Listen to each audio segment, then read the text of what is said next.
You don't need 20/20 vision to spot that the Bell & Ross BR05 looks a little bit, well, a lot a bit, like Audemars Piguet's pivotal Royal Oak.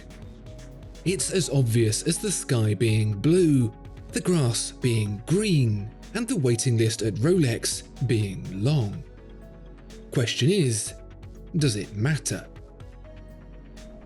Looking to buy, sell, or exchange a premium watch?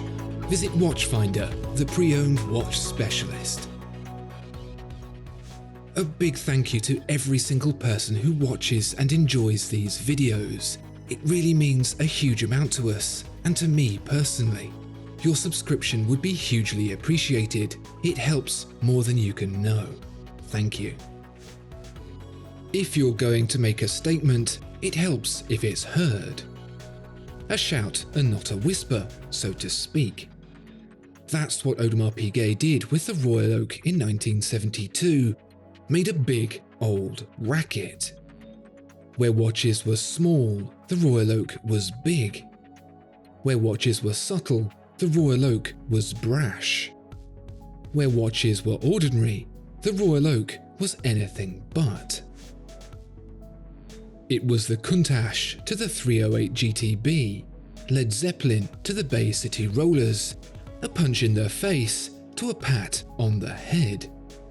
You didn't so much see an Audemars Piguet Royal Oak as you had your eyes assaulted by one, and everyone had to have one.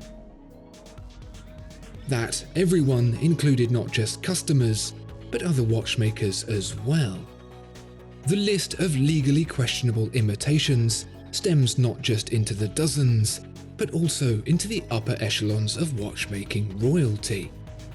It was as though Audemars Piguet had unlocked the secret to everlasting life, and there wasn't a watchmaker in Switzerland that didn't want a piece of that action. The formula really was startlingly simple, which really did pave the way for its imitation. Amongst those copying Audemars Piguet's homework, including Rolex, IWC, Patek Philippe and Vacheron Constantin, there were very few that deviated far from that original and highly successful format. We're talking strong angular edges, integrated bracelets, exposed construction, everything the industry had shied away from the better part of a century. It wasn't about being mechanically interesting, not even for the watchmakers most technically minded.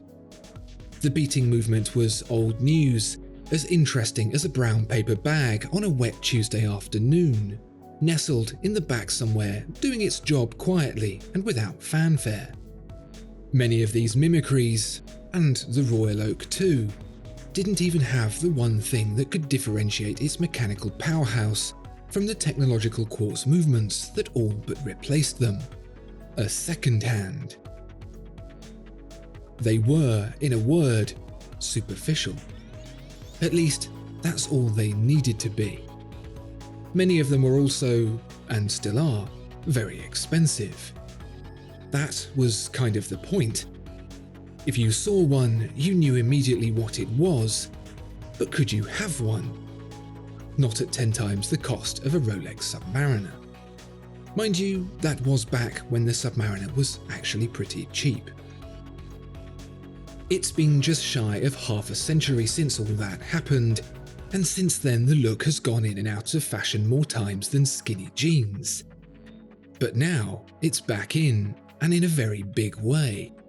And that means so are the impersonations. This time, it's the turn of Bell & Ross. I suppose it's a bit like the waterfall of high fashion to high street. Johnny Couture does blue stripes and red dots, and then so does the tatty shop on the corner. Eventually. It's been half a century of eventually for Bell & Ross, and now its time has come.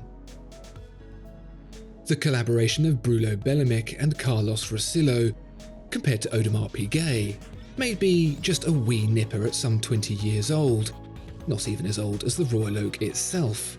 But it's been around long enough to know what's what.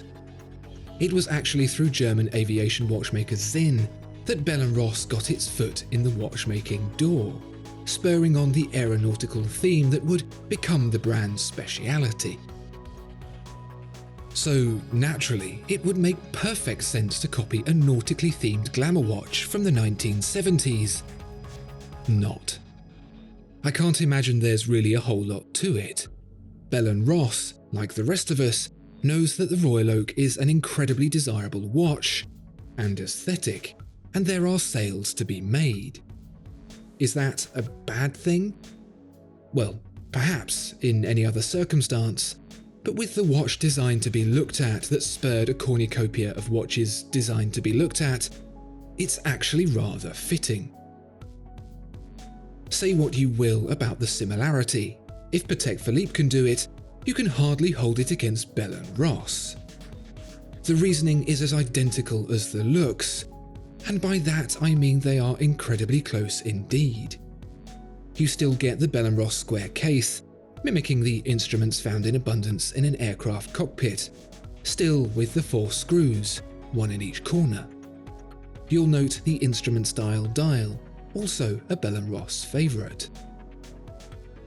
But it's the way those features blend with the obvious nods to the Royal Oak that actually makes this a bit more than just a lazy copy.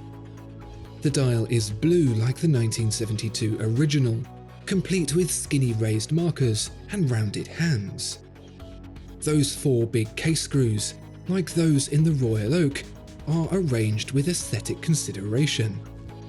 The slots would never be that neat on a BR01. There's even an ampersand logo found on the neat folding bracelet that mimics that of the Royal Oak. I'm not going to say this watch is actually creative genius, a new and important line in the sand for the 70s aesthetic, but I think a sense of respect can be detected in the BR05.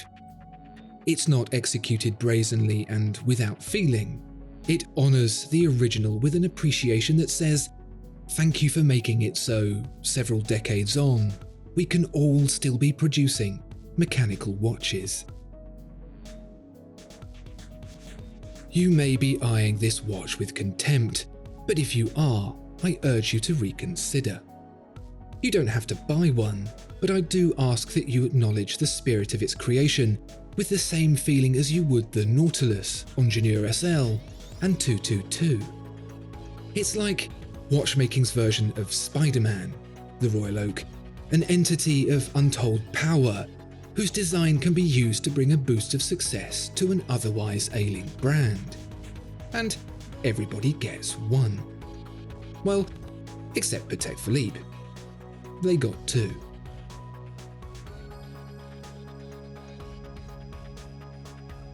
Discover more exceptional watches at Watchfinder. Thank you so much for watching this video. If you enjoyed it, please do consider giving it a like and subscribing to the channel. If there are any watches you'd like to see featured, please let us know in the comments below.